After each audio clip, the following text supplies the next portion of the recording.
والله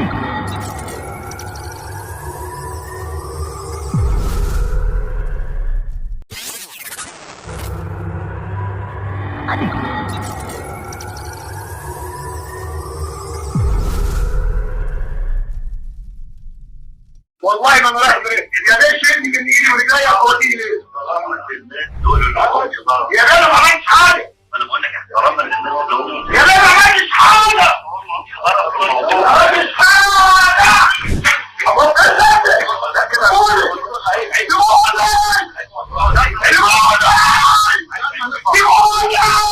اهلا متابعين قناه راي عام وصفحه عاجل على الفيسبوك. وهو ده اللي حصل من سياده المستشار وقت ترحيله. خبر غريب بيتم تداوله من ساعات ان المستشار مرتضى منصور رئيس نادي الزمالك ما استحملش الحكم اللي صدر ضده امبارح، وهو طالع من المحكمه ورايح الحبس. وقع من الصدمه، وبدل ما كان هيروح الحبس راح على المستشفى. هل الخبر اكيد او لا؟ ده اللي هنعرفه في الفيديو، وخليكم معايا. خبر حزين على كل محب المستشار مرتضى منصور رئيس نادي الزمالك. كشف عنه موقع اهل مصر، وتم التنويه عنه بنقلا عن مصدر من مرتضى منصور بيقول ان المستشار مرتضى منصور رئيس نادي الزمالك اتعرض لازمه صحيه بعد حكم المحكمه النهارده بحبسه شهر في قضيه سب الخطيب. ودلوقتي المستشار مرتضى منصور في المستشفى لتوقيع الكشف الطبي عليه وعمل الفحوصات والعلاج، ولسه لحد دلوقتي ما يعرفوش ايه بالظبط اللي عند المستشار.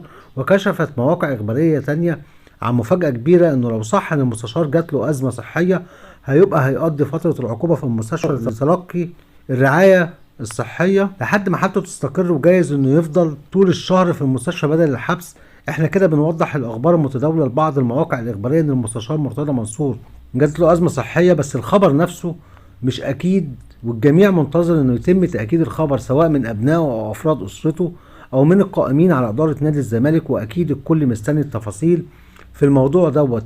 هل المستشار فعلا مريض ولا لا؟ ومحب المستشار او خصومه نفسهم في انتظار بيان من اداره النادي او من اي من افراد اسرته. الحكم اللي اتحكم بيه على المستشار مرتضى منصور يوديه داخل مركز الاصلاح والتاهيل في وادي النطرون، وده من اكبر مراكز التاهيل التابعه لوزاره الداخليه في مصر، واللي فيها من المفترض ان المستشار هيؤدي عقوبته فيها في واقعه سب وقذف محمود الخطيب رئيس النادي الاهلي.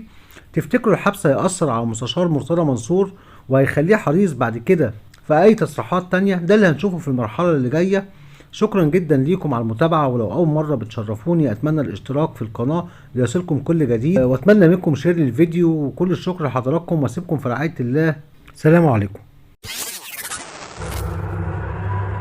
عليكم.